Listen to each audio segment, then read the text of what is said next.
Hello.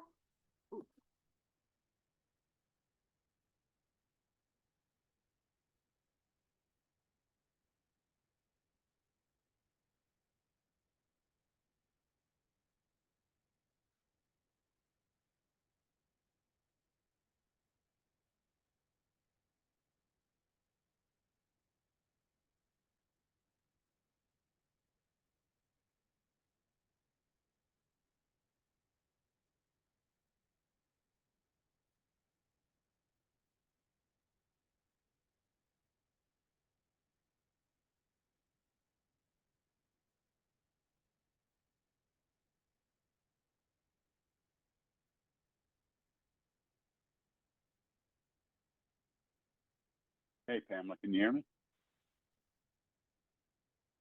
Can you hear me? Okay, your mic's off, correct? Now can you hear me? Now I can hear you. Yeah. How's Yeah, my volume? so a Is little my low. volume okay? It's a A little little low. low. If I talk louder like this, is it better, or should I switch to my computer? It's a little fuzzy, Jim. So you might want to try your computer. Okay, great.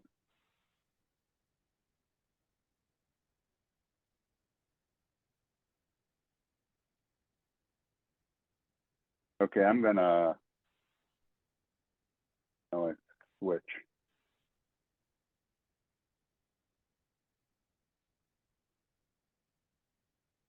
Okay, I'm gonna hang up. I might have to call back. Okay, got it.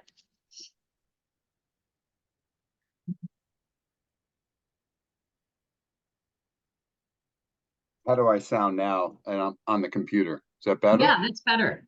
Is it? Okay, great.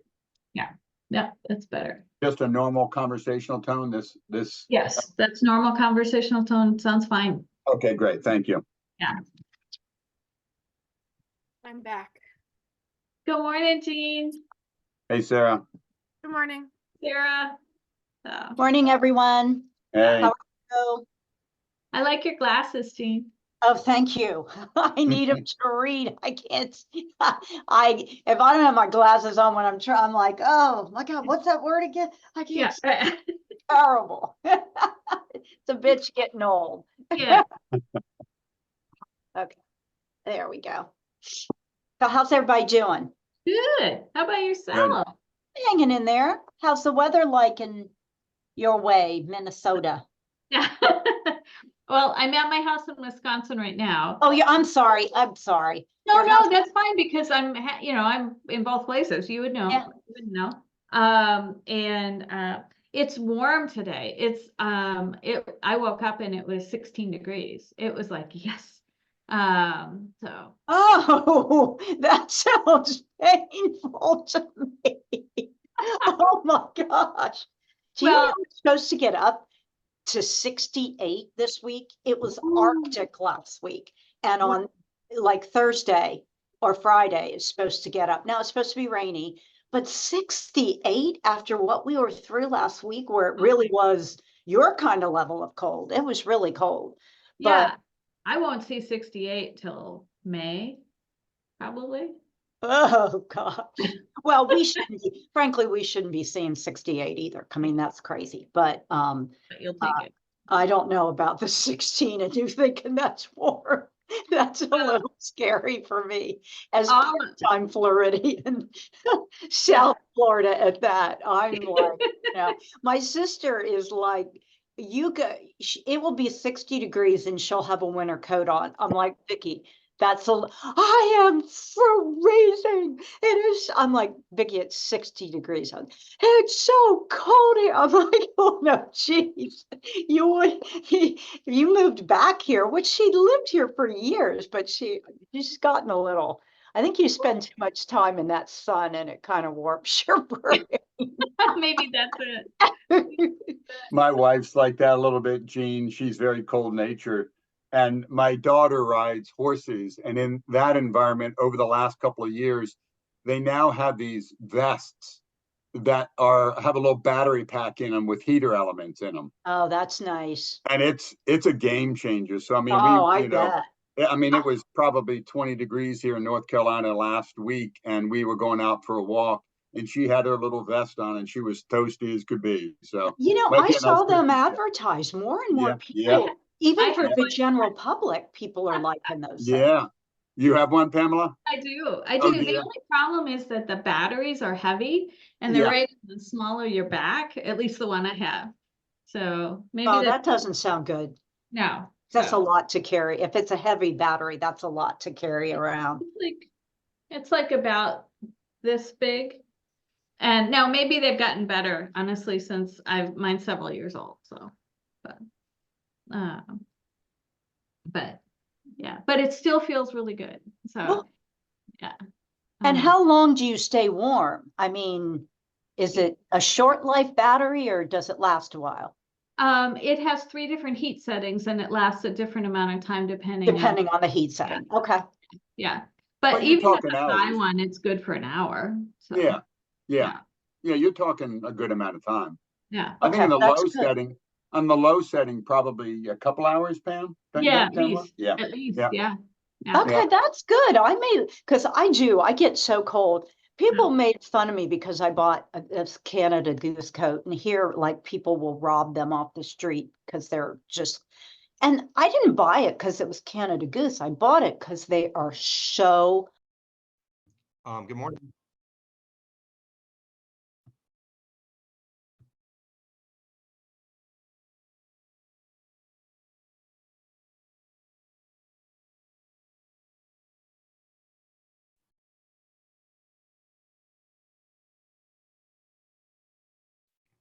Just a quick audio check. Okay, thanks.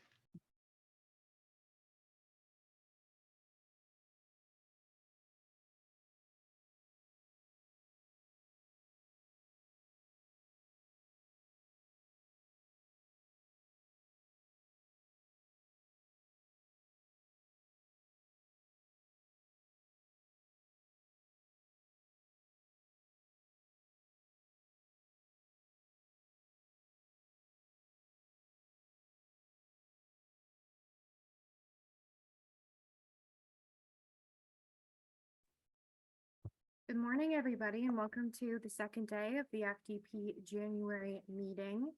We're kicking off today with a session run by the Foreign Influence Working Group. But before we start, we're going to go through a couple of Zoom webinar reminders.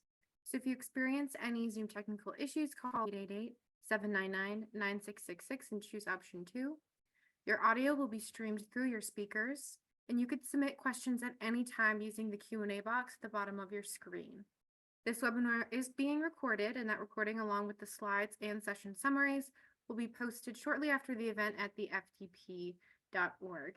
If you do run into any technical issues, you can always chat me or send a Q&A and we'll help troubleshoot. So now I'm going to pass it off to Pamela Webb to introduce the session.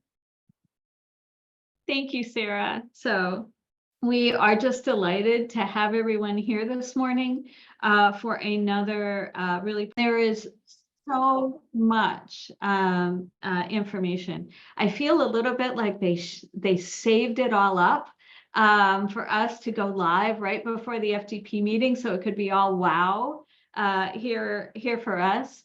Sarah, you can go to the next slide. So, and we're really grateful for that. So it won't be any surprise to you that some of the topics that we've asked and talked with our federal representatives about covering will be status on the final research security standards, information about the new research training modules that NSF has been working on with a number of institutional partners, the status of the common forms and their rollout of all of those, where we stand with the new requirement that will become this summer to report gifts and contracts over 50,000 with certain countries of concern, and just in general updates on all of the areas that were all of great interest to us. I also want to thank all the Foreign Influence Working Group members. We asked them and some others as well, for some questions to send to our federal partners in advance, and they really came through with a lot of good questions. So those federal partners have those and are blending that information into what their remarks this morning. As Sarah P. pointed out, we're going to also have slides posted just as soon as she can possibly do it, right after this session, because we know that everybody really likes the slides from this particular presentation. Next slide. Before we do that, Jim and I just want to very quickly bring you up to speed with some things that the Foreign Influence Working Group have been working on, or that we know have happened nationally since we met in September. Again, there's been a lot already, and there's a lot more today, as we'll hear about. We know, of course, that the common forums have been released, and we've already heard the plans for NSF rollout, and Jean's going to be saying more about that. We know that NIH put out their requirement for the new data access requirements for foreign subawards, and there was a great session yesterday, if you were able to attend, on how to implement that requirement and how various institutions are going about that, and how FDP can help with that. So I'd refer you to that presentation if you didn't have a chance to see it. We also had an exciting development. You'll recall from September that we talked about one of our projects, the Matrix to Assess Risk and Transparency, or MART for short. And there was an amazing opportunity. Amanda Humphrey and Robin Sear from Northeastern University, who are the authors of this product, were able to demonstrate it to FBI officials and got some amazing and positive feedback about that. And that kind of led to also something that we've been doing with the Research Security Subcommittee. You saw back in September that we had done a whole list of topics where FDP institutions could potentially interface with our federal partners in the research security space. And we had too much on the list. And so we worked to prioritize what those items, where we should start with those. And there are really 3 items that have come forward where senior FDP leadership have asked either the Foreign Influence Working Group or the Research Security Subcommittee to go ahead and create demonstration proposals to submit to the FDP Executive Committee. So those are being worked on now. And the 3 topics are a MART continued development and demonstration. And then the Research Security Subcommittee agreed that they would take on risk management and mitigation decision tools. And then we also thought it's just going to be very helpful if we can work with our federal partners on federally defined terms, but with detailed definitions that help at the institutional level to how to actually implement those and where those guideposts ought to be for that. So you're going to be hearing more about those topics here in the coming months. With that, I'm going to turn it over to Jim to talk about some other updates. Next slide. Thanks, Pamela. Good morning, everyone, and Happy New Year. Happy to have the opportunity to get together, especially with this great panel that, frankly, as we say in every meeting, has been so committed for the last 3 or 4 years in almost every meeting to come and provide updates. So we truly appreciate that. Pamela just kind of went over what's happening. This is some other emerging areas of interest. Most of these I'm not even going to mention because they're going to be covered by our presenters, but a couple of them, especially the first 3, I wanted to mention briefly. If you haven't heard, HHS OIG, Office of Evaluation and Inspection, is conducting a review regarding other support.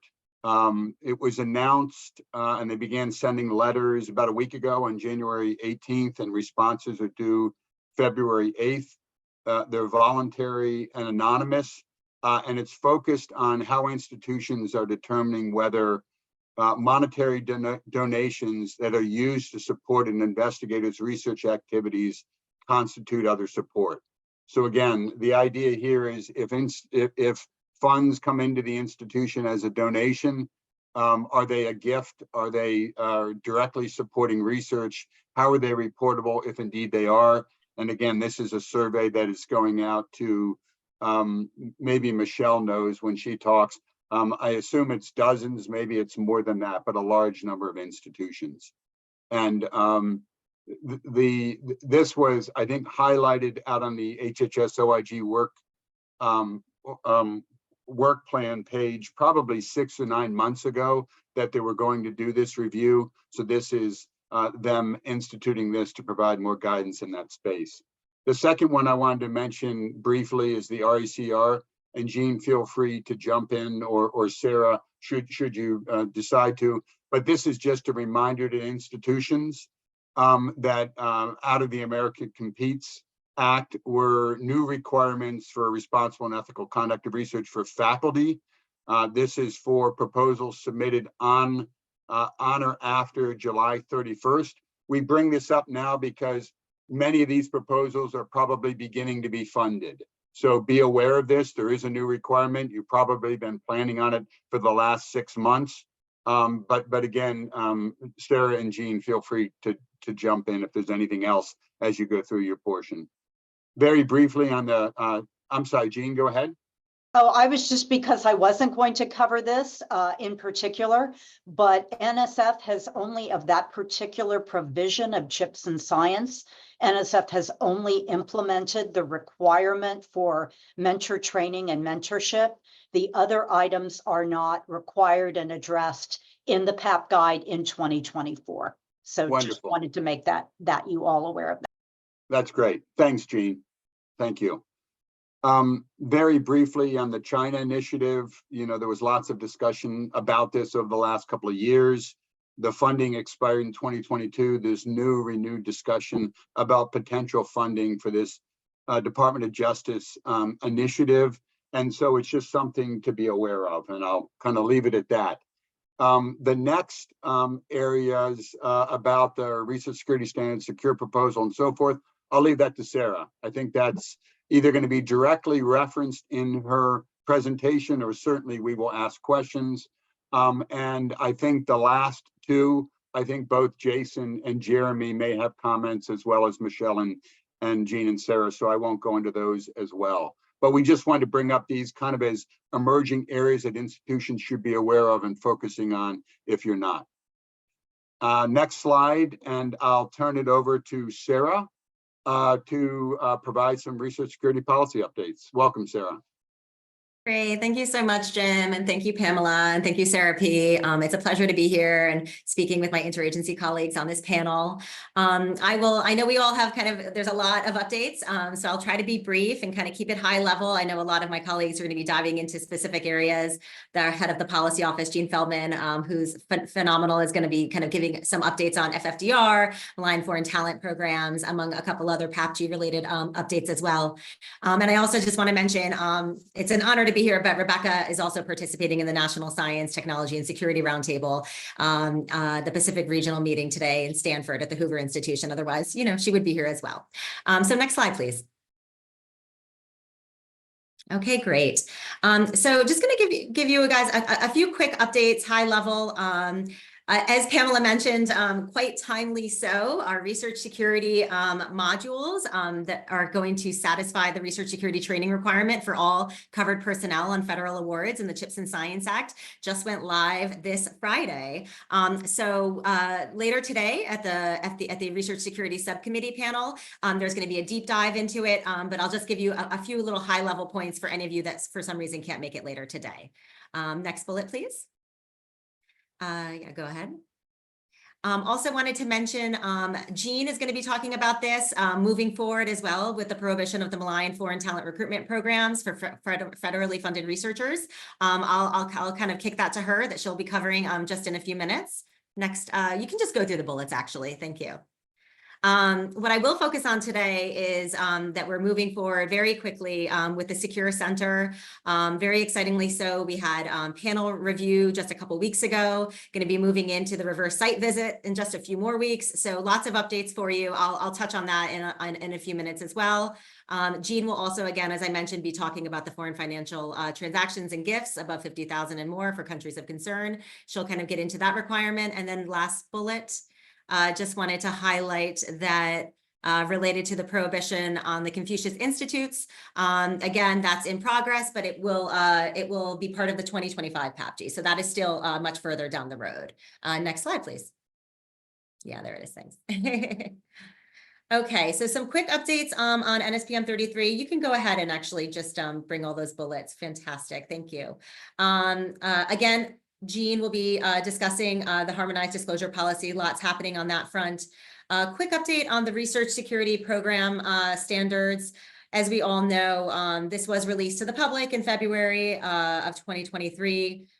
There was quite a bit of feedback from the community that has been taken very, very seriously at the Office of Science and Technology Policy. Really, it's been an interagency effort through the National Science and Technology Council Research Security Subcommittee Group. We have been discussing it for months now, and I know everyone is very eager to get an update on that.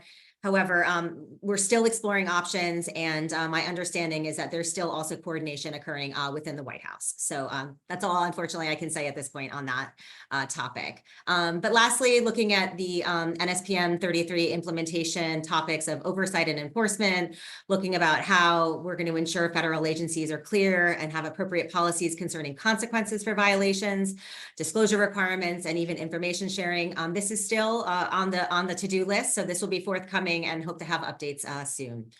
So next slide, please. Okay, so as I said, research security training modules are completed. Again, this was a huge undertaking.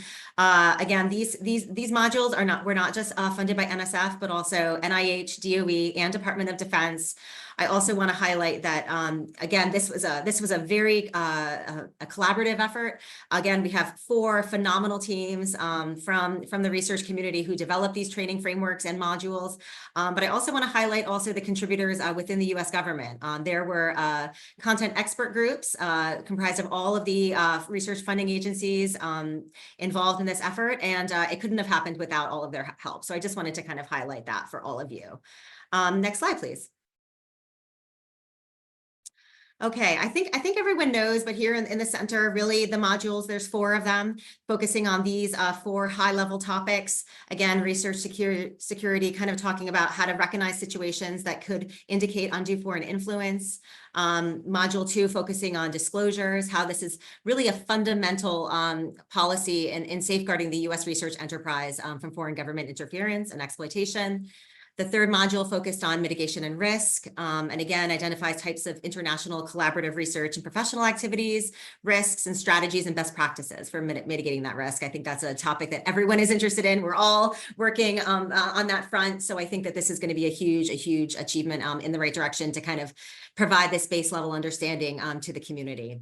And then lastly, again, really, again, foot stomping that international collaboration is the 4th module, because again, sometimes I know many, I think probably in this audience, are very familiar that this is about not only we're balancing principled international collaboration with research security concerns, but still sometimes people think that those can't happen simultaneously. So really that 4th module to foot stomp that we want international collaboration to continue. We want to continue to foster an open, welcoming research environment. So I just foot stomp that. So on the left-hand side here, you can see the modules are now available, 2 different URLs there.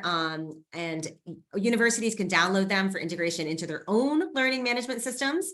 And then there's also just the web-based version that they can be taking directly online. A certificate is offered at the end of that, offering completion. But again, I'm just going to keep it high level because at 1 p.m., the Research Security Subcommittee, it's going to be a full demo.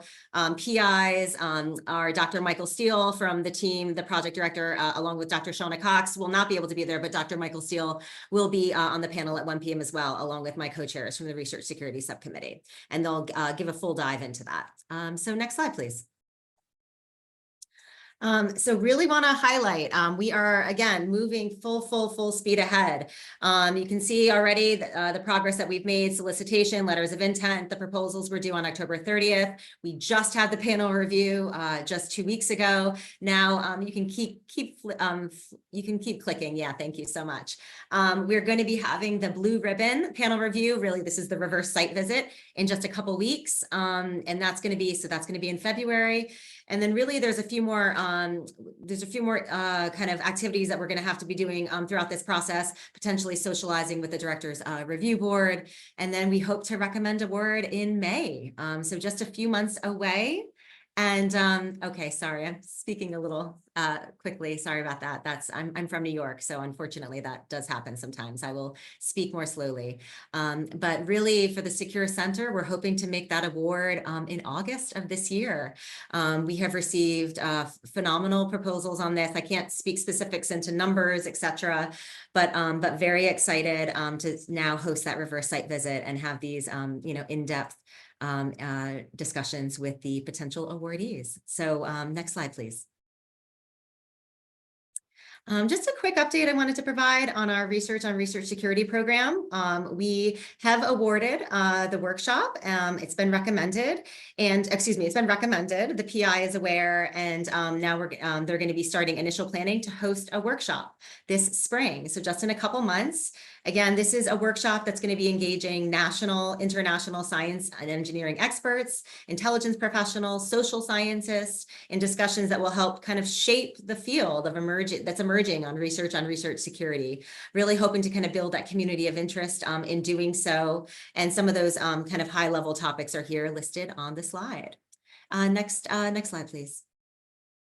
So Jim, Pamela, you provided some really great input from FDP members about some of the areas people are kind of percolating and people want to hear about. So just wanted to acknowledge, and I will also defer to other colleagues to kind of speak to their specific matrices.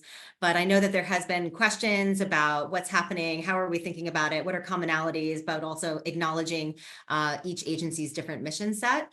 So I just wanted to give a quick kind of, prelude to something that is forthcoming for NSF, but also acknowledge that, again, NSF along with DoD, DOE, NIST, there are constant discussions, and we're speaking very frequently about how to coordinate these risk matrices and how do we want to adopt each other's efforts, what lessons can we learn, and again, knowing that this is going to be an iterative process, that we want to do this in a way that is really not stifling any kind of innovation, and we really, kind of getting to mitigation on potential risks that may be posed with certain proposals.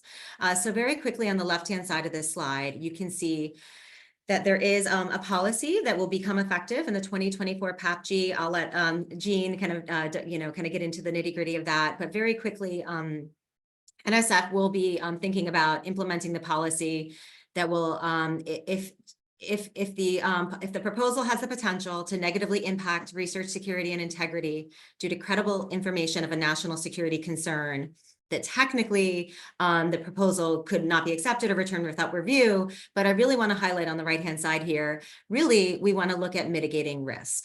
Mitigation is the goal. We hope to really have to take significant action on very, very, very few proposals, but we really do need a process in place to assess risk and think about risks that are posed to U.S. funded research and specifically within NSF.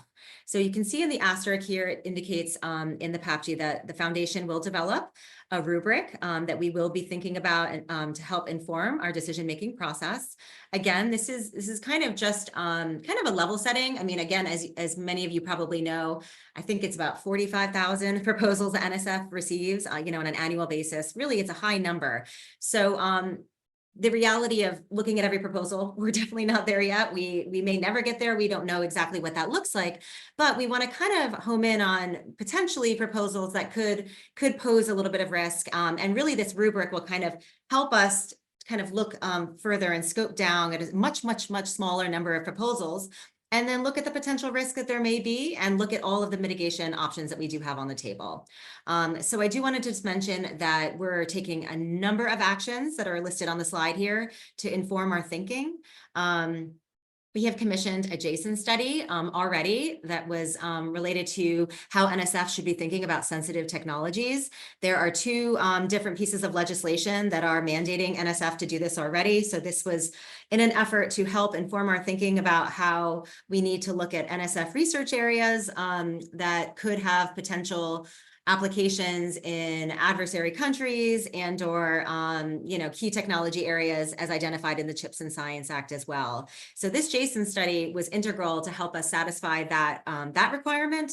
But in addition, it fits into the larger context of how we're looking at potential risks to NSF proposals. So that'll actually be public. We're hoping that that'll be published in the next week or two.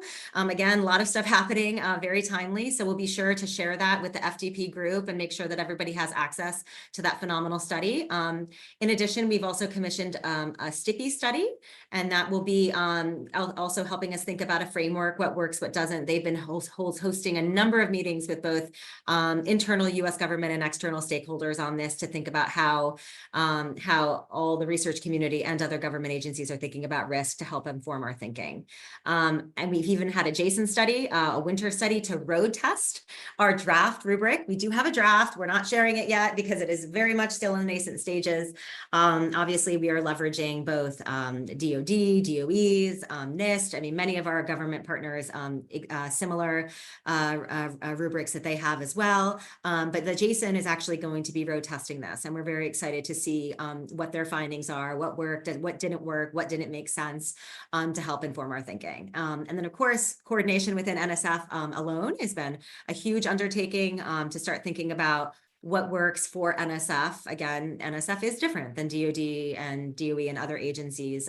So we do want to make sure that we are taking an NSF-centric approach at the same time knowing that there are commonalities across all of our government agencies and wanting to be respectful of that and trying to make this as easy as possible for the research community to kind of wrap your heads around.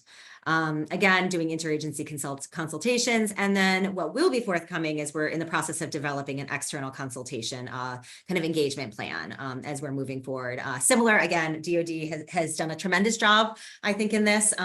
So we really want to try to make sure that we get as much feedback as we possibly can in this process. Okay, next slide. And I think Sarah, while that's we're it. on Yeah. that one, we Yeah, had, sure. we'll generally do questions and answers at the Yeah, end, yeah, but yeah. we had several people ask what STIPI is. Oh my God, I'm so sorry. I hate when I throw out acronyms and I don't say them. It's the Science and Technology Policy Institute, which is under the Institute for Defense Analyses. Yeah, and we often leverage them along with the JASON. Does everyone know what the JASON is? Should I explain that or no? Do you think? So I think some people may not, so that'd be great. Okay. Yeah, and so the JASON is also another group of scientists that actually really understand the nexus of national security issues.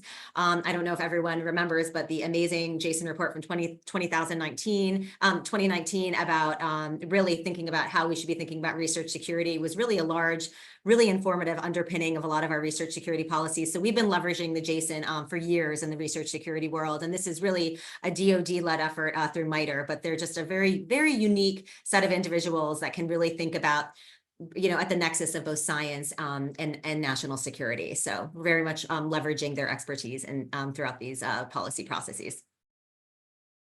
Thank you. Thank you.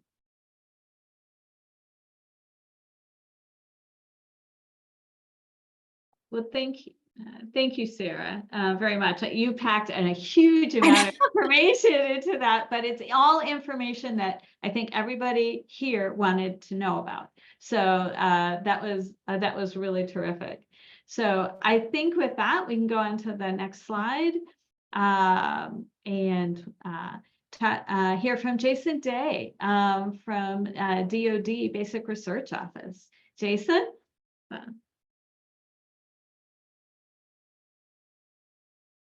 I think you're, yeah. Can you hear me? Uh-oh. We Can you hear skip to another picture? Try to figure this out.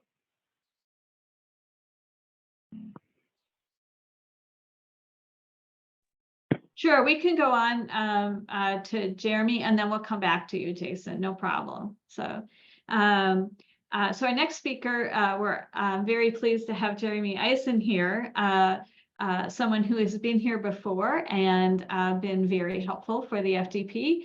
And he's going to give us an update from the DOE perspective, particularly Office of Science. Jeremy? Thanks, Pam, and thanks to everybody for the invitation, as well as the opportunity to speak and have a conversation today. We can, happy to move on to the next slide. I think this group is very familiar with what DOE is responsible for, but I think the main takeaway here is the broad breadth and spectrum of different types of research funding the department does. And so I'm, of course, primarily with the Office of Science, and so generally that's all fundamental research, but there's certainly applied research, there's demonstration projects.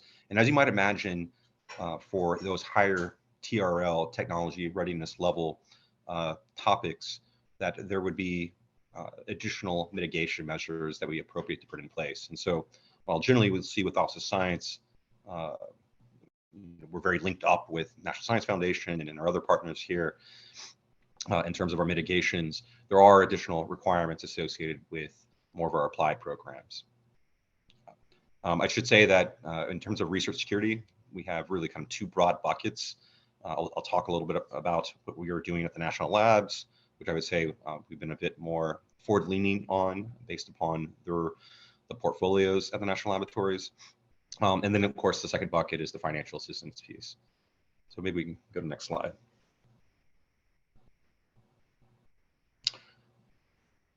So many probably have heard me discuss this before if you've attended these meetings. There's the science technology risk matrix, right?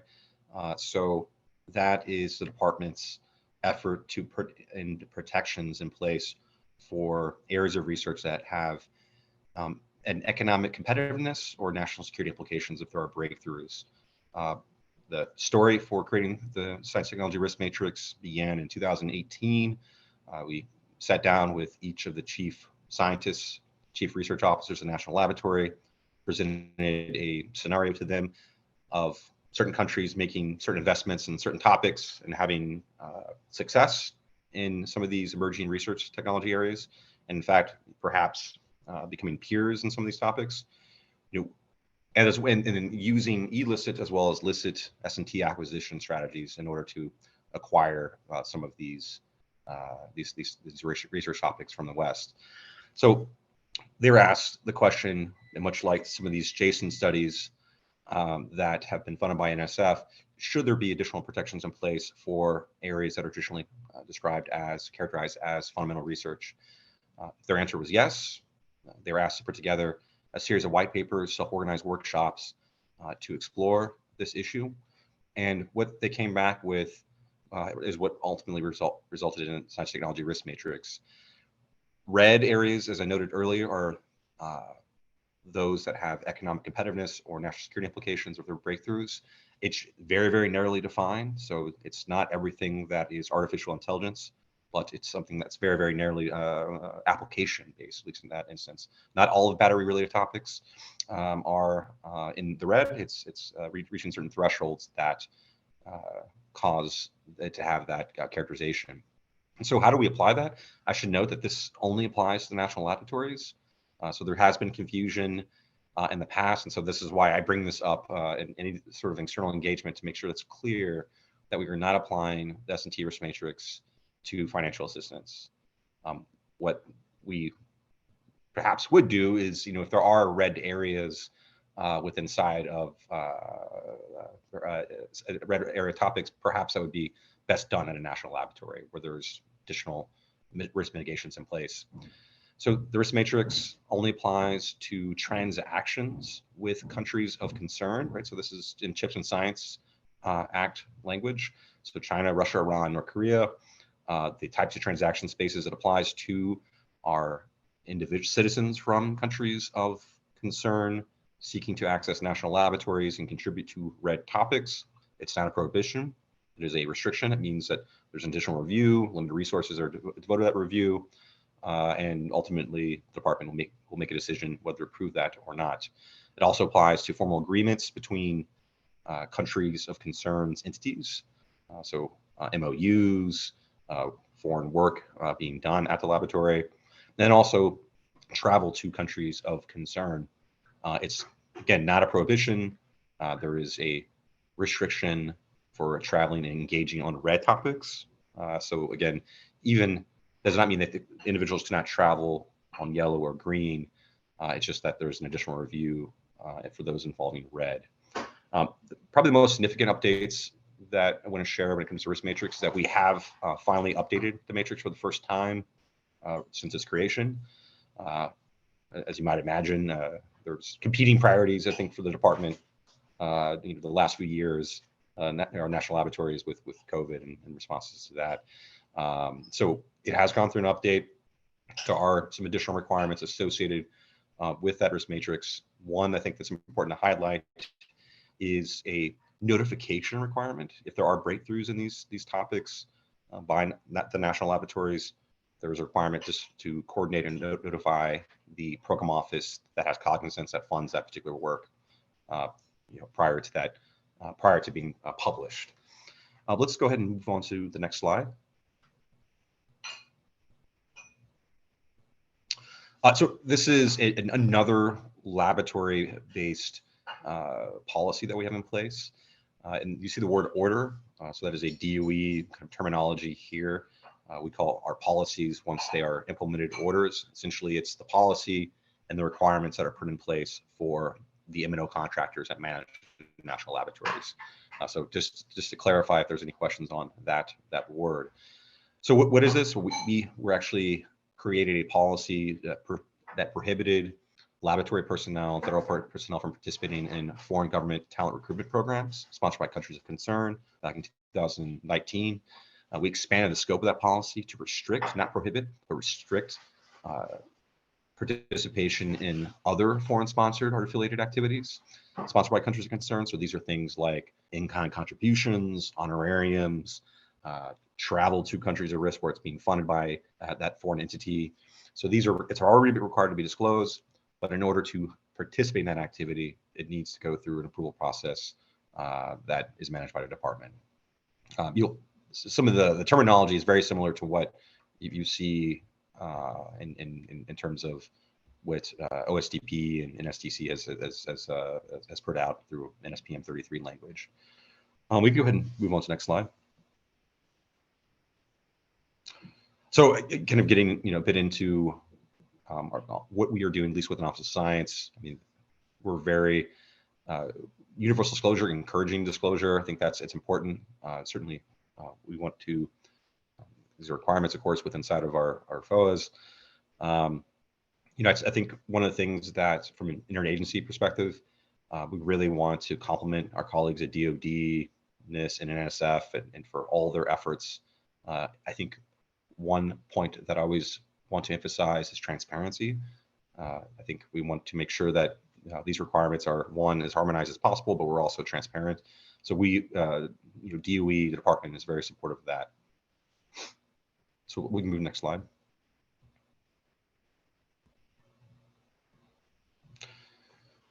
Right, and so again, I think this is a bit repetitive, right? So we are continuing our co-chair role with NSTC, the National Science and Technology Council, which my colleagues mentioned earlier. There's, of course, efforts that we have that through the State Department ensure that some of our partners are friendly countries are also in alignment with these types of topics. And so again, this type of dialogue is, I think, best achieved through conversations, these types of forums, whether it be this group or others. And so I think my goal here, we can go to the next slide. I think all of our colleagues' goal is that we really want to have a conversation. And so I'm looking forward to the Q&A. I know some of my colleagues have sent some questions in advance of this. I'm looking forward to answering some of those. And so just a kind of interest of time getting the Q&A, happy to move on and close with my remarks there. Thank you. Thank you very much, Jeremy. And we will cycle back during the Q&A session on some of those questions. Jason, is your audio working at this point? Yeah, can you hear me now? Yeah. Okay, great. Yeah, sorry about that. It's just been a morning full of technical challenges, I guess. But yeah, so just to give some DoD updates. So I think everyone is aware that back in June, DoD came out with the risk matrix for fundamental research reviews that we've been talking about. And, in theory, that matrix is simple, right? It has 4 categories in it of things that we're looking for. That's, participation in foreign talent programs, funding from foreign countries of concern, patents that are filed in other countries long before they're filed in the U.S., or affiliations or associations with one of a few entity lists that we have listed on our matrix. And with that, our policy was, as others stated, Sarah and Jeremy, like, we're trying to get to yes on things, right? That's the policy, is mitigation is the preferred option. And, if it's necessary to reject something, there has to be a transparent and unclassified rationale for why that's being done. And, also within that policy was, we don't want to, curtail or punish or in any way reduce international collaboration. That's not the goal of what we're doing. That would be detrimental to the mission of DoD if that were to happen as a result of these policies. That all said, that's sort of the easy part. The more difficult part is the implementation of that within all of our DoD components. So you have the military services, you have DARPA, you have DITRA, you have others that are now going about the hard work of setting out their policies. And many of them had been doing something before, but going from whatever pilot program they had to instantiating a formal policy is a challenge. And I think that there are going to be some growing pains. I think some of the questions that we got beforehand are sort of indicative of that. So there's a couple updates that I wanted to give, and one of them is kind of inside baseball. But one of the things that the memorandum did, both the undersecretary's memo and the deputy secretary's memo that preceded it, were that there have to be points of contact at all of the service components for implementing policies that are developed pursuant to the undersecretary's memo.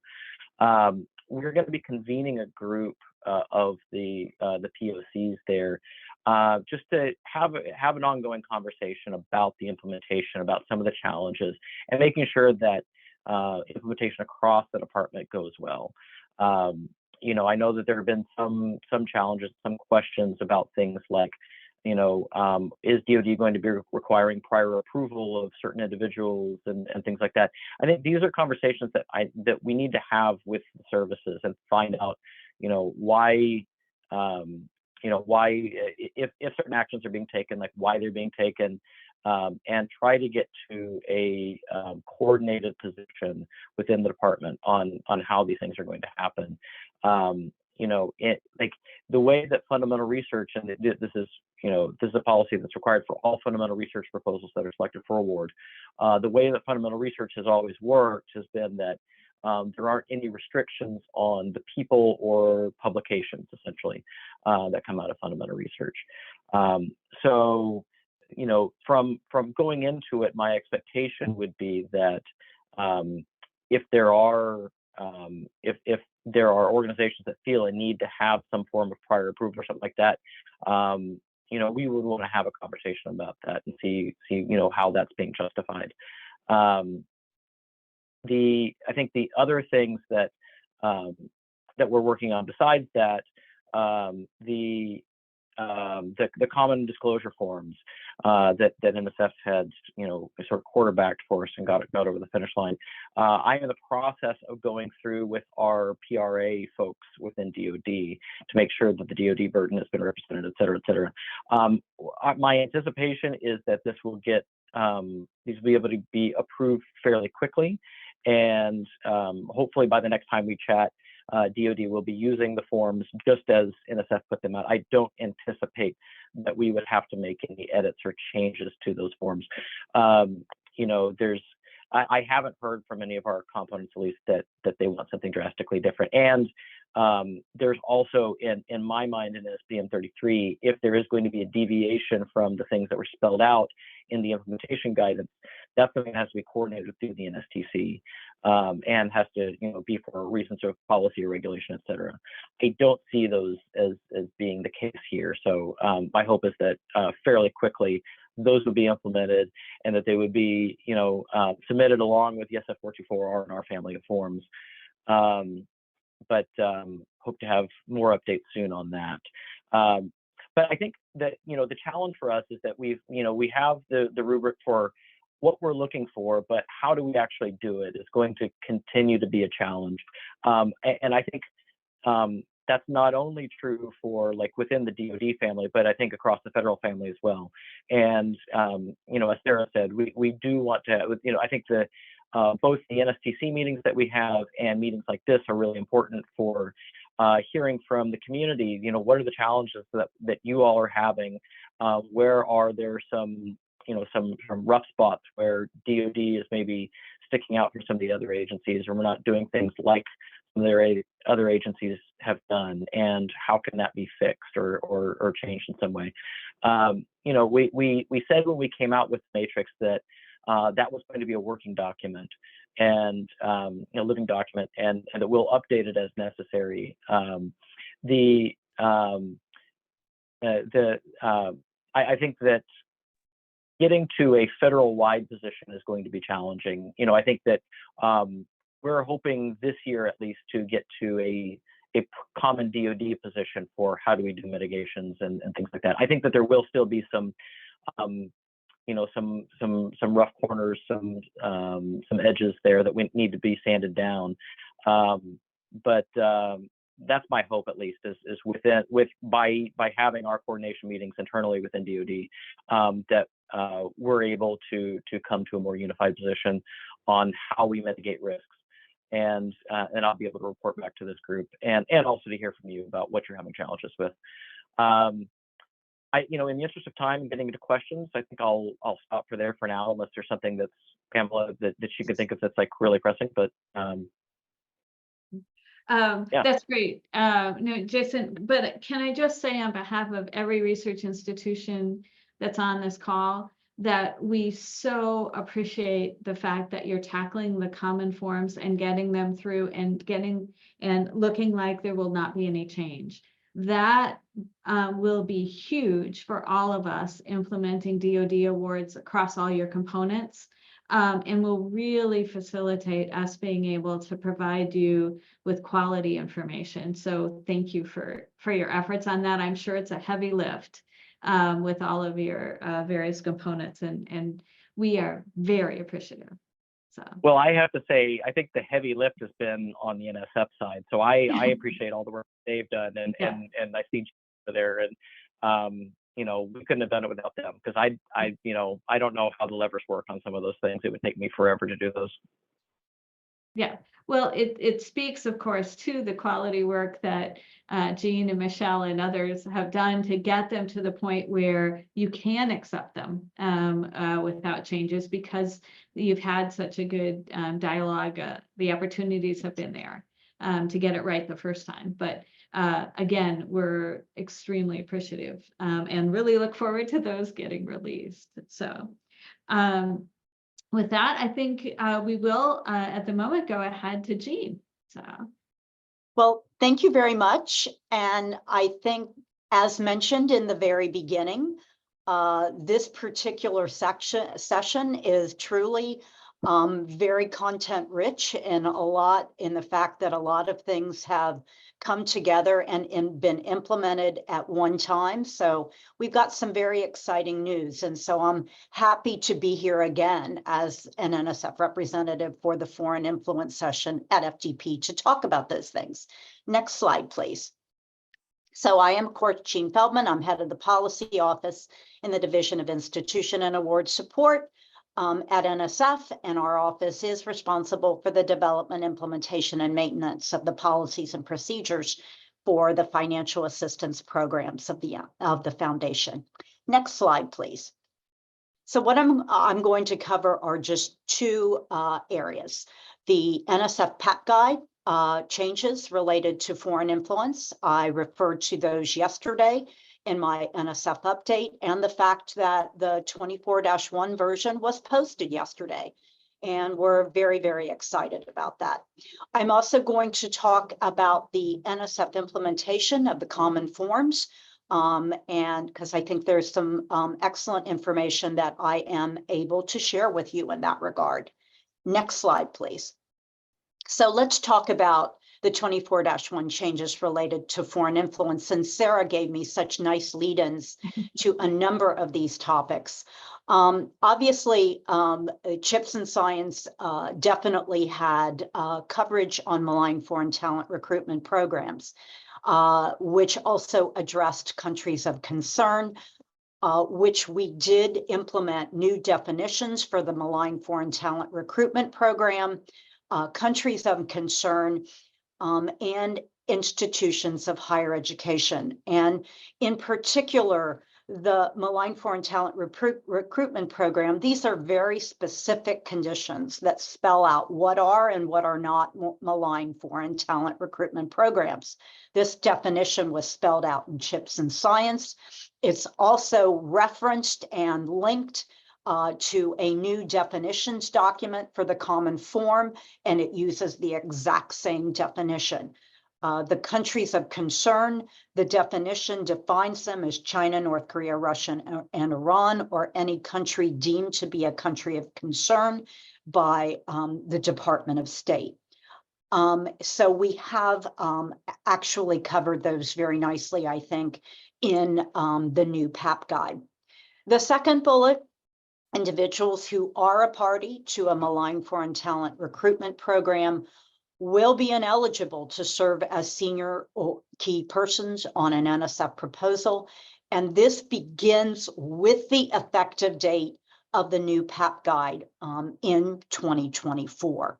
So how are we going to monitor all this? It's going to be via certifications. So upon proposal submission, each senior or key person, when they're completing either their biographical sketch in Science CV or their current and pending other support in Science CV, will be certifying that they are not a party to a malign foreign talent recruitment program. Chips and Science, though, went further and said that such certifications were required annually throughout the life of the award.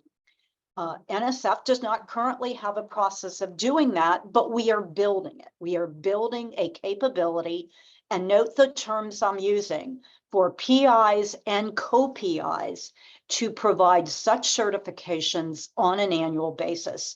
And we're going to be providing more information on this at a future FDP meeting of the functionality, which will be used for this purpose, and how it will work.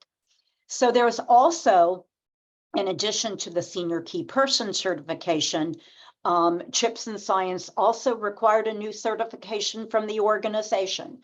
The organization will be certifying at time of proposal submission that all senior key persons are aware of and have complied with the responsibility that they are not a party to a malign foreign talent recruitment program. These are very, very consistent with the language used in the statute, and I believe very, very helpful to have that level of consistency. So Sarah talked about me covering the foreign gifts and contracts disclosure requirement. And so I'm going to talk a bit more about this. So a new section has been added to the PAP guide for institutions of higher education, and they were the ones specifically called out here, to annually report on current financial support, including gifts and contracts of $50,000 or more received directly or indirectly from a foreign source which is associated with a foreign country of concern. This is a $50K cumulative amount per foreign source. NSF has been working closely with representatives from research administration groups such as COGR, APLU, AAU, et cetera, on our proposed strategy. And I think that Sarah would agree with me that these discussions have been vitally important to our ultimate implementation. Regarding system development and implementation, here's what I'm able to tell you at this juncture. A demo version of the annual reporting for foreign financial disclosures will be available on May 20th, 2024. This version will be available for the research community to securely test and provide feedback to us, after which all entries will be wiped out. As with other NSF demo sites, it may not be used to submit the actual required foreign financial disclosure report to NSF. It is vitally important that when we put that out there, that you, if you'd like to provide feedback, provide it promptly so that we can take a look at all the input that is provided to us. The production version will be available at the start of the first reporting period. On an annual basis, the reporting period will be through June 30th of the prior year. So in this case, we will be opening it up on July 1st. All submissions there are official. All reports are due on July 31st.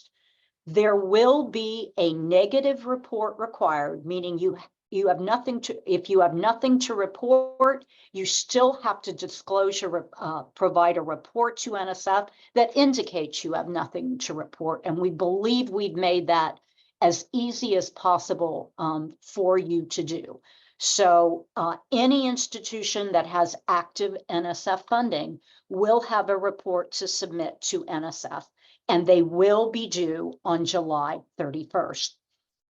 In addition, and this is something that I can tell you that working with the research administration organizations was very critical to our understanding, we have actually added a new role in research.gov. We believe it will be called Federal Financial Disclosure Report Preparer, and that will be available for assignment to institution staff for creating and submitting the report.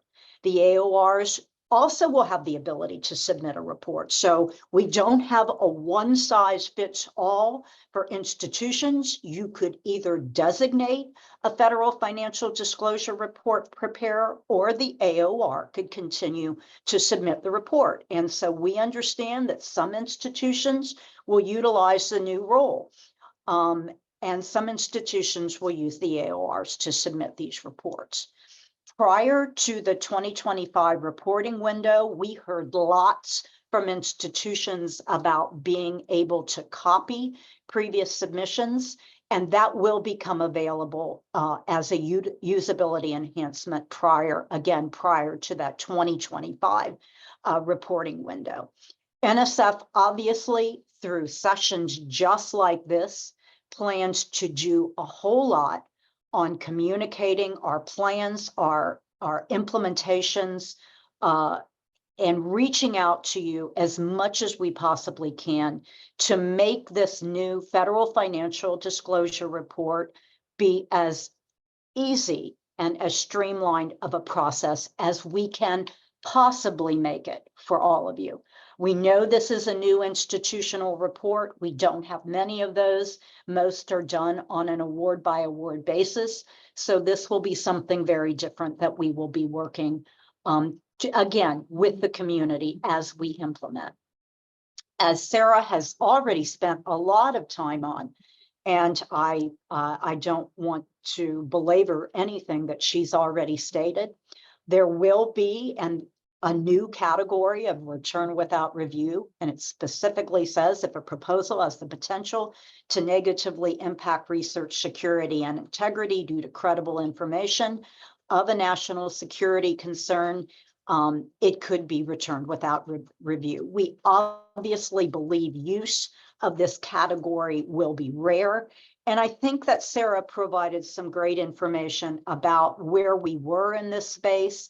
I think that coverage really did address, in the unlikely event that this was used, we would provide the rationale. But I just wanted to make sure folks were aware that that is in the 2024 implementation, and it is based on chip science. Next slide, please. I did want to spend a bit of time on the NSF implementation of the common forms for the BioSketch and current and pending other supports, so you have a sense of where the foundation is going with this. But before I do that, while my coverage really is focused on the common forms by NSF, I did want to mention one issue of note regarding the pre and post award disclosure table that is contained on the NSPM 33 implementation guidance page. That would be very interested, that many of you have been asking questions and saying, where is the table? It's not been updated. And obviously, as you know, given the number of changes that were made to the common forms, a revision to this disclosure table was absolutely needed. And I'm very pleased to tell you that the revision of this table has been completed, and a table dated January 2024 was posted today to our NSTC Research Security Subcommittee NSPM 33 Implementation Guidance Disclosure Requirements and Standardization page. So it is now officially out there. So everything that is needed once agencies begin implementation will be out there for your use. So let me talk a bit about NSF's implementation. So biographical sketch. This section of the PAP guide has been modified to implement the interagency common format. NSF actually implemented the draft common form that was posted in the Federal Register for public comment in the 23-1 version of the PAP guide. And that allowed us to road test, if you will, the content requirements of the form and make any changes necessitated by that or by the agency comments on the common form, as well as the Federal Register comment process. So there was a lot of feedback, which Michelle was so integrally involved in.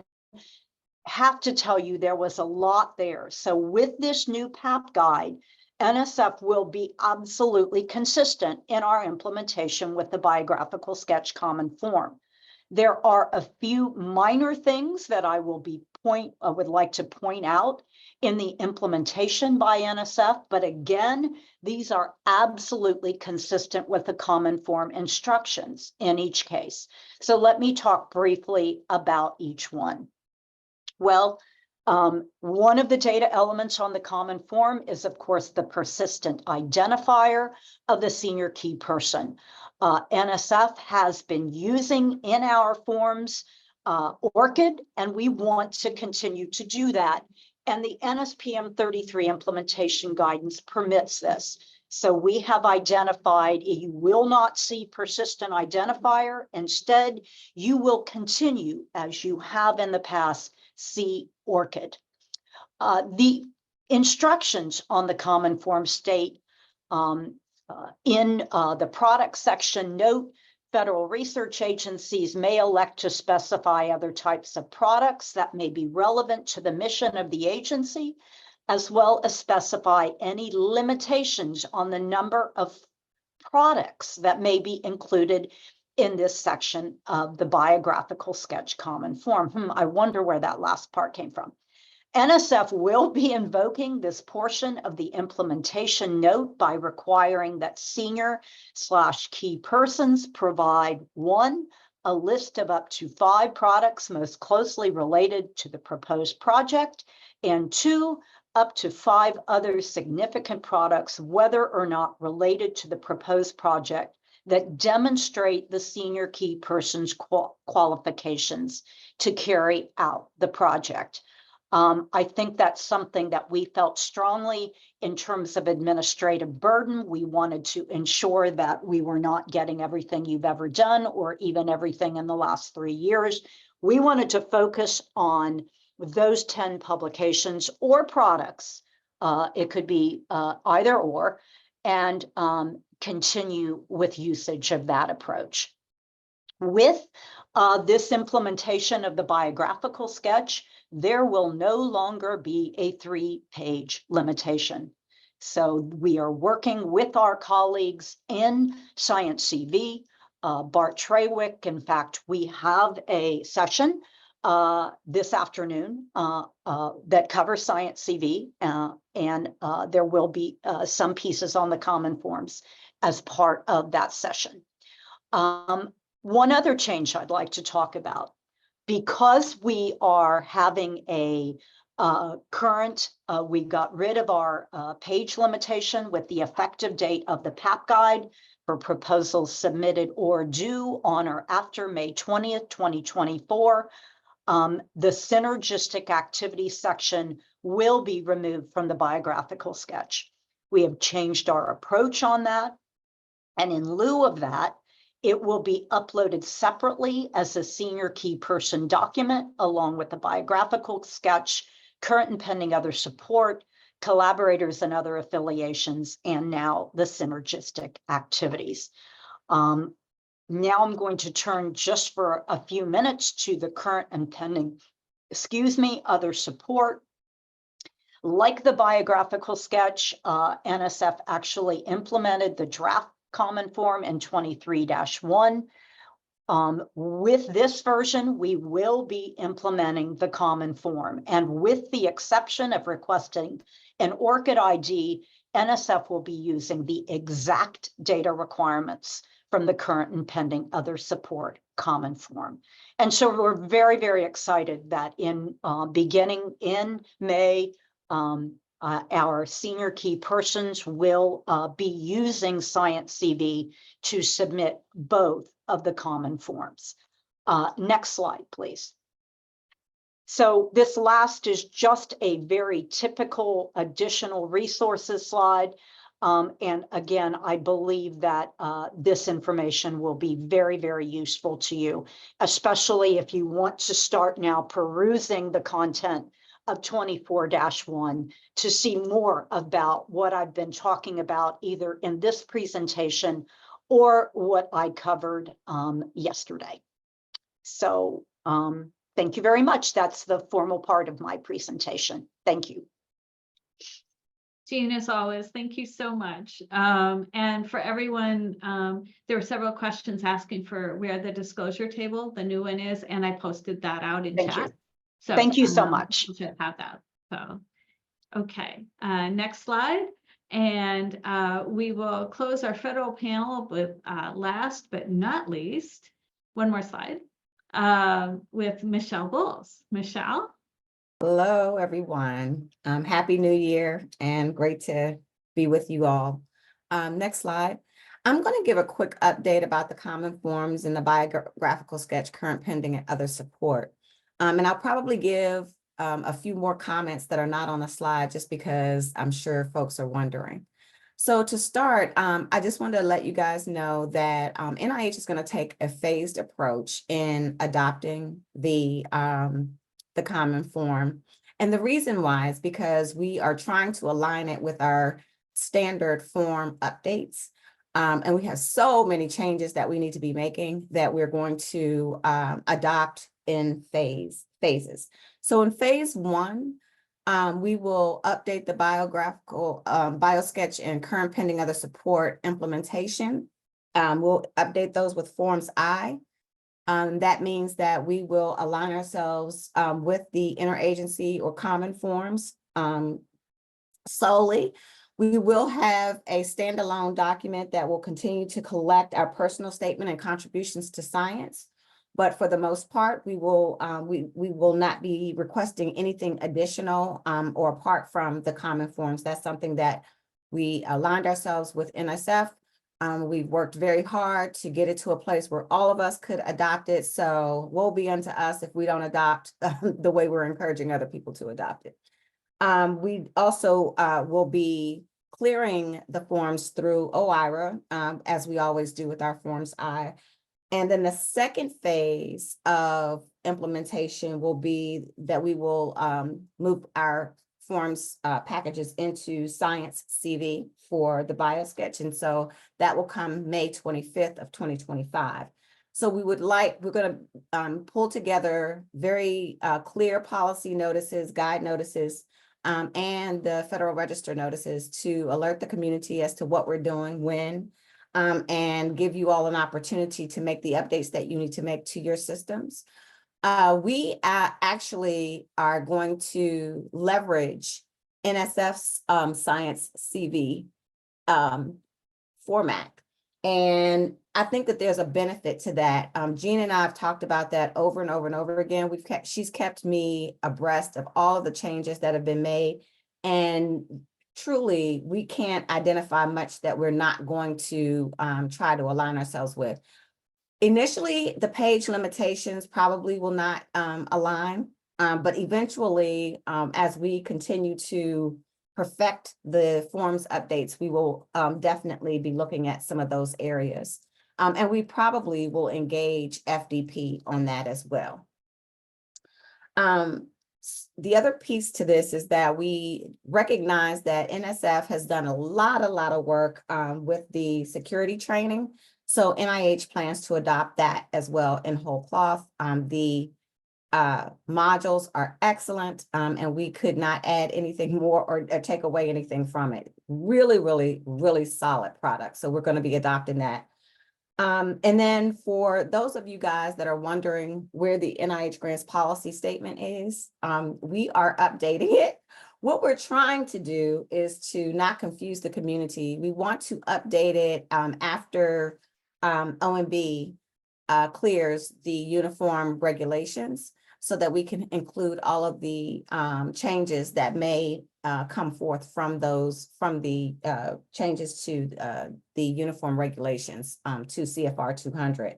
And so one of the things we're really working on is trying to make sure that we have all of those pieces pulled together, along with all of the changes that the NIH policies have made, and incorporating those into the NIH grants policy statement. So we anticipate to issue the policy statement around March or April. And so be looking out for that as well. And then I wanted to address, we've had several really concerning inquiries about NIH's other support disclosure requirements, and the fact that we have some mixed match language out there that really is confusing folks. And it's a difference between what we say in the RPPR and what we tell folks at just in time. And so the RPPR aligns really closely with the interagency forms, even though we probably didn't know it at the time. And so what we're trying to do, and what we're going to do sooner rather than later with our forms, is we'll issue a guide notice for clarification until we can update the Forms I. And then we will also make changes in the RPPR as well as needed. I don't anticipate us making too many changes in the RPPR, because I think the RPPR is spot on and aligns. But the just-in-time information may change and will change as a result of us adopting the interagency forms or the common forms. So I just wanted to address that, because folks are really concerned about what the institutes and centers are asking or requesting, and it doesn't match nor align with the policy statement. And so I want to make sure that you all know that I am very much aware of that, and we will be issuing guidance on that. And so with that being said, I am going to turn this back over to Pam. And thank you, Pam, so much for having us. Thank you for being here, Michelle. Think we'll move on. Next slide. Jim, I think you're going to do a promo. Yeah, just very briefly. Sarah mentioned this at 1 o'clock. There is an overview of the training modules. Highly encourage people to go. Michelle just commented how great NIH thinks it is. Sarah's talked so positively about it. I know a lot of institutions have been involved, so it's exciting to actually get some more insights on that. So thank you. But thank you for all the presentations. We have about 17 minutes left. Pamela, as you come up with the first question, I'm just going to make a comment and then I'll turn it back to you. Lots of discussions about the rubrics and matrices that you all have created. That's wonderful. I think they were some of the discussions 3 years ago about help us understand how to have these discussions. And this is my perspective, maybe not others, but it kind of early on was how to explain no, as opposed to, I think Jason says, how to get to yes, right? So it's a significant paradigm shift. Which is wonderful as we interact with their faculty. And as always, we wouldn't be FDP if we didn't say, please harmonize, please come up with one consistent one. Otherwise, we have to develop training and communications and paths to have multiple discussions with slightly nuanced matrices and rubrics to have these conversations. So I just say that as kind of an opening comment. But Pamela, I'll turn it over to you because there's lots of great questions, both in the chat as well as elsewhere. Thank you. Thanks, Jim. So we've gotten amazing, helpful information today about the status of the common forms. Jeremy, I'm going to cycle back with you because I'm sorry if I missed it, but I did not hear you say what DOE's plans for the common forms are. And we'd really like to know, if we can, if you anticipate any changes needing to be made to the common forms, and if you have an idea or an estimate of when they'll be released. Sure, yeah, I did not mention that, so I'm glad that you brought that up. So thank you. So we're actually currently under negotiations with OSTP and OIRA to develop a plan for adoption of the common forms. Okay. We might have some instances even before that of some program offices actually accepting them before the formal adoption and implementation. Perhaps that would include also science, but that's where we're at currently. Okay. Do you have any sense of timeline? Are we looking weeks, months? Do you know? I do not have an answer to that question. Okay. Yeah. Okay. Well, thank you. We'll look forward to continued updates on that then from you. So we'll go to some questions that we have in chat or that we sent to panelists ahead of time. Now, one question was someone asked a question on the OIG survey on the other support. And the survey is supposed to be anonymous, but it has a unique login and password. So it's unclear how it would be anonymous. Jim, I don't know if you have any insights about that, except maybe that's something we could ask OIG, but do you have any thoughts? I don't. I think there was an anonymous survey a couple of years ago and this same type of thing came up. And I don't remember if it was the GAO or the HHS OIG, but I think what they explained to us is that they were using that to track responses, but they were not going to attribute the answers. Michelle, do you have any? I know it's HHS, not NIH, but do you know? But we're under HHS. Right. Yeah, it was an anonymous survey. So there is a unique login, but you're not going to assign the That's responses to an institution. That's okay, right. Great. Thank you. So Sarah, I think the first couple of questions may be for you. There are people that would like to know when the research security training will be required. Oh yeah, sorry, great question. I'm sorry if I didn't touch on that in the presentation. So it will be required, it'll be included in the 2025 PAPG. So when the 2025 PAPG becomes effective, that is when it will be required. Jean, right? Is that? Well, I mean, there's the question of the research training and the research training modules. The research training modules will not be required to be used. Obviously, we believe they're a very good resource to start with. And as Sarah mentioned, they could be integrated into something you're already using, or an institution may have something that they prefer to use. But yes, in 2025, we will include the full suite of training requirements: mentor training and mentorship, research security. There's a piece, as Sarah loves, on export controls that we will tell you will have to be included as part of your training on responsible and ethical conduct of research. Thank you, Jean, for that. Yeah, I appreciate it. Jim?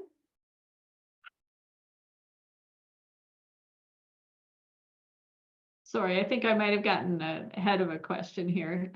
So I'll ask one and then Jim can pick the next one. Okay. Can you tell us what version of the PAP guide is going to include the NSF National Security Evaluation rubric? Is that the FY25 one also? So actually the plan here, it's actually not going to be officially part of the PAPG. Okay. We're planning on publishing it shortly after the 2024 PAPG becomes effective. So as Jean mentioned, the May 20th, 2024 date, we're hoping to time it with that or get or publish the rubric shortly thereafter. And we designed the language in the PAP guide specifically for that purpose. The 2024 is out there, available for people to peruse, but it allows us to start with something, the rubric, and as Sarah described that whole process, but it will not be, there won't be a link issued saying, if you want it it's in the PAP guide, it's going to be here. And I don't envision us doing that in 2025, although that's a long time away and things could change. Another follow-up to NSF about the rubric is, will the rubric be used to specifically identify a denial response? Do you want me to answer that? Yeah, from a PAPG standpoint, and then I can piggyback. Yeah, go ahead. Yeah, so from a straight return without review perspective, NSF always provides a response as to why the proposal is being returned without review. Sometimes it's not all that detailed, but proposals returned without review for this new national security provision will have something that gives a basic response as to why it was returned. And you can follow up there, Sarah. Yeah. I mean, just to say that, no questions asked, that, our intention here is to be as transparent as we possibly can. And again, since the goal is really mitigation in the vast majority of cases, what we're hoping to be doing is, reaching out, to the Institute of Higher Education, talking about potential concerns, seeing what mitigation options are on the table, to kind of minimize that risk. So I really think that transparency 100% is the goal. As Jean indicated, there is that requirement in the PAPG, but we're going to be providing as much as we possibly can. Thank you. So I think we'll switch over to questions for Jeremy next. People are commenting that they're seeing more and more foreign person approvals in awards, but it's kind of unclear about when and how people need to report the foreign nationals. And some awards, people are saying they get direction and others don't, and some have a form and some needs to submit information via Kiteworks, but there isn't always a response. And so I think people are concerned about being able to make sure they're complying with the requirement. Can you speak to that a little bit? I did see that in the chat, so I'm glad that was raised. What I can say is that the Office of Science does not have that requirement. Now that there might be other program offices where that's in place, and I just unfortunately I can't speak to that. But I'm going to take this back, that question, and I'll raise it with the appropriate folks, and we'll provide a response back to you, Pam and Jim. That'd be great. Thank you. The next question we've talked about in the past, and it's about managing the trade-off between open science and open public access and sharing things, and I'm looking for the question now, and and individuals and bad actors of concern related to those grants. I know this is probably a long answer. Do you have any quick thoughts as to how you all as agency leaders are trying to balance this topic? Anyone? I can take the initial stab at this. Thank you. I might be somewhat repetitive in my earlier comments in terms of our policies, but one of the charges that we gave with respect to the science and technology risk matrix to our chief scientist was, we don't want to eliminate collaborations, right? We don't want to restrict collaborations. We want to be thoughtful about where we collaborate and on what we collaborate with countries, to be, candidate that there's at a minimum a competitor relationship, right, with some of these countries.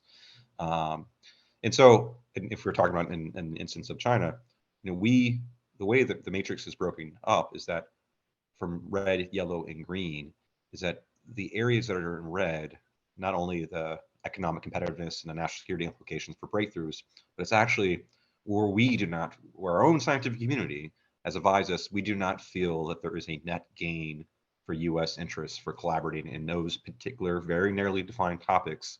However, yellow and green, there is a mutual benefit or a net gain for U.S. interests. And so we've been very deliberate about that because this is not about ceasing collaboration, it's about being thoughtful for those collaborations. And Jim, I guess I would just also add on to that I definitely agree with Jeremy. And then, again, NSF is really thinking about NSF specific, but then also drawing on the experience and already how DOE, DOD, and other agencies are tackling this issue. Again, I think having a rubric in place just to think about how to continue to fund the research, but also just mitigate and safeguard the science just a tad better, right? Like that is, again, like the goal, I would say, in the vast majority of cases for us. And I will say that, again, our rubric is in draft form, and we're, again, we're testing it with the JSON, we're testing it internally, we're doing so much, deliberation on it. And, right now, again, the benefits of international collaboration with even, countries of concern that are articulated in CHIPS and science. That's okay at this point in time. And we're kind of looking at potentially scoping things down again when, fundamentally, not to be redundant, NSF is, very much in the basic research space, right? More so, well, Jeremy, you even mentioned this, right? That your risk rubric, really, it's like for at the labs, right? NSF doesn't function in this space, right? NSF is not mission centric. NSF doesn't have labs to like pass it over to in the classified space and such. So we're really trying to remember that for much of us, again, we don't know if we're going to be using the TRL, but I know that is of interest, and many others also kind of get into this discussion. But that is probably most likely a criteria we're going to be thinking about. And if it's really just basic research, really, for the vast majority, the risk is so low that potentially there would be even hopefully very, very, very little concerns there. Very, very little risk. So anyway, I hope that's just kind of a long-winded way to say, and I know I see we're out of time, so I'll stop there. Thanks. No. Thank you. That's really helpful. Thank you. Pamela? I was trying to see, Sarah P., can we go a couple of minutes long if people can stay on, or should we try to shut off in 3 minutes? You guys can continue on. I will have to log off around like 12:45 though. Okay, maybe we'll try to go 10 minutes over. If people have availability, please stay on. Pamela, thank you. We're getting great questions in chat, so we want to cover as many as we can. Jeremy, I'm going to revert to one that was sent to you ahead of time.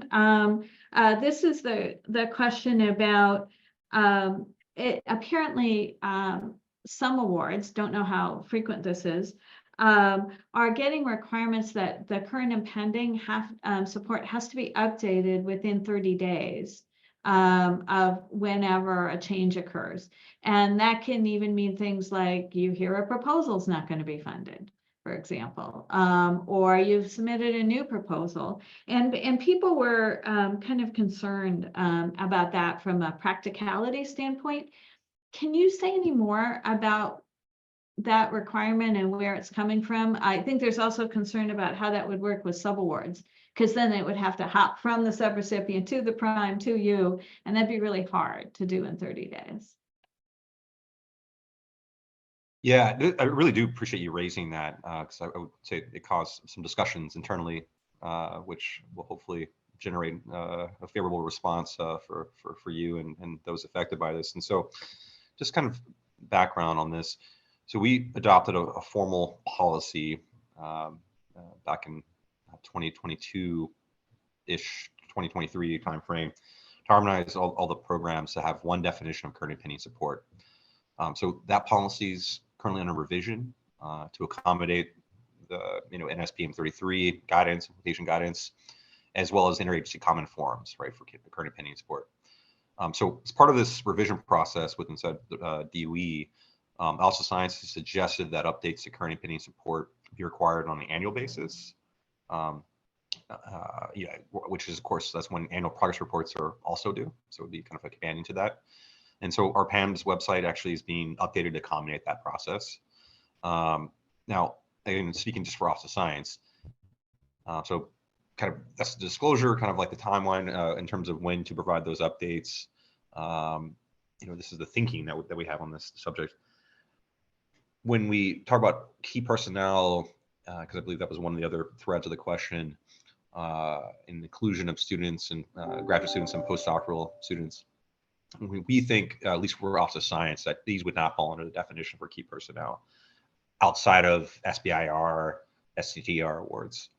Now, with that said, I'm just speaking for Office of Science here.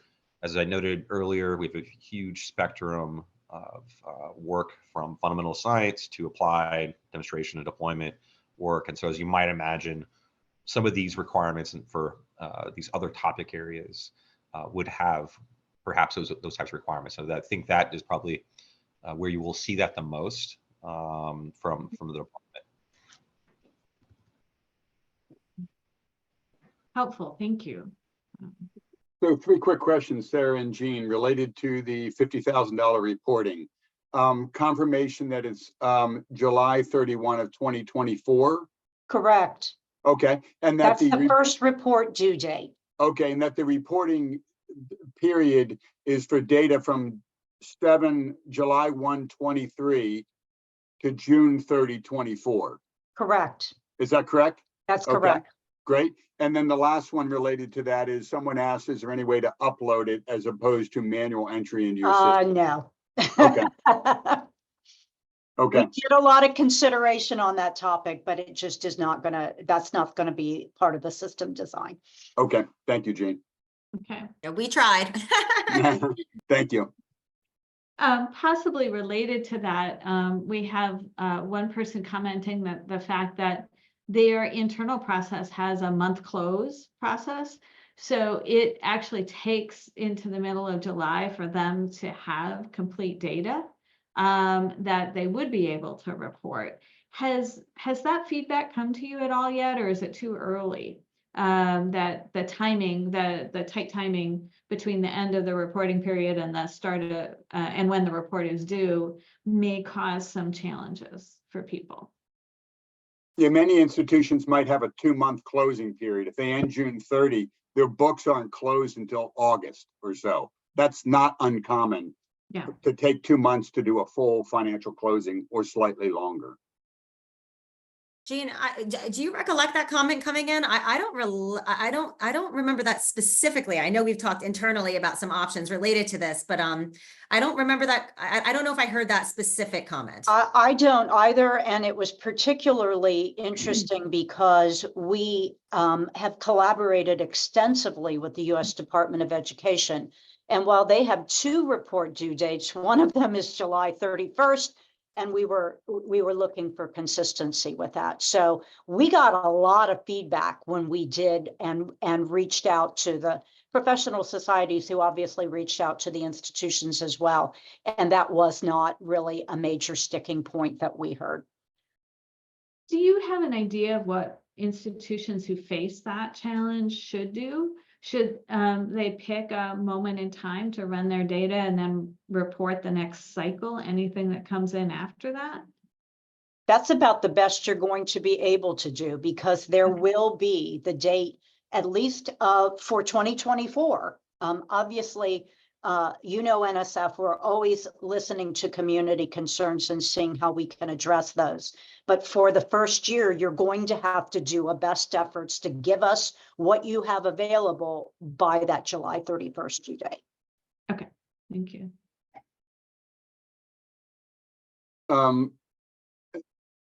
There was a question with regard to disclosure of talent program support. Does the government consider the funding sources of external co-authors as a form of in-kind or indirect support for the PI? So I'm the PI, Pamela is a co-author on something. Pamela has a relationship with a talent program. What is my responsibility? Comments, thoughts? Well, you report the co-authors in collaborator and other affiliations. As to, I'm not necessarily understanding, and maybe Sarah is, the relationship between the malign foreign talent prohibition and co-authors. It's a by individual basis that you are certifying. So that's what you are certifying. Okay. The co-author, if the co-author is looking for funding from NSF, they're going to be providing their own individual certification. It's not based on a, we're collaborating together. So as one, we're reporting. It's Okay. by individual. Okay, thank you.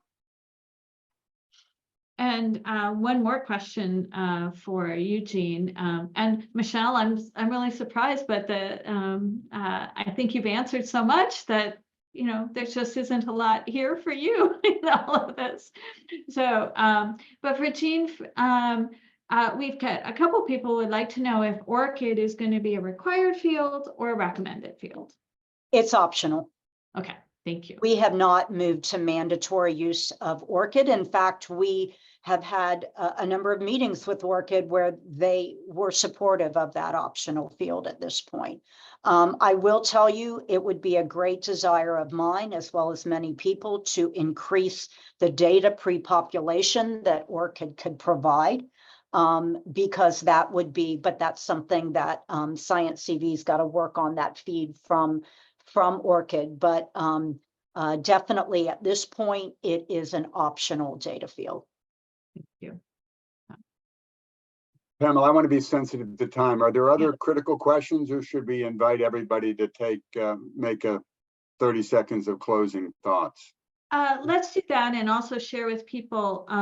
First of all, this recording will go all the way through the Q&A part, is my understanding.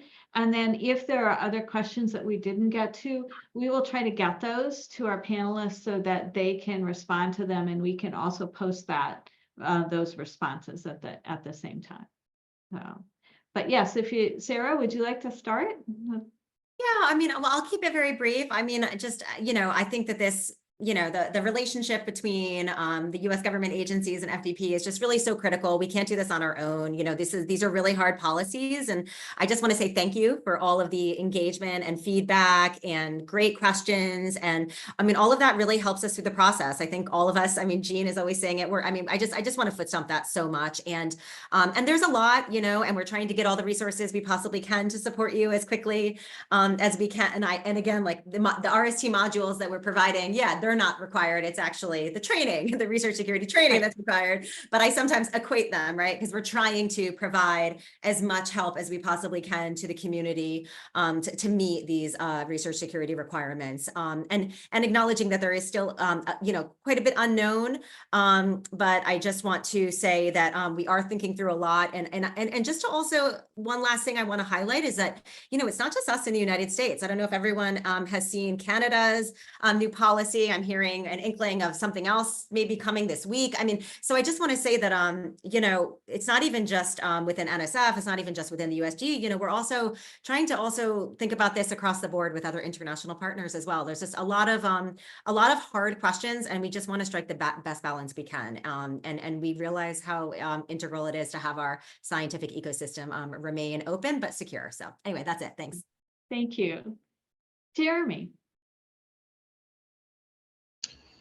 Yeah, I would echo everything that Sarah just said. I think one part that I always like to emphasize is that when we are creating these policies, our intent is never to do it in a vacuum. So we work very, very closely with the labs as well as associations like this, groups like this.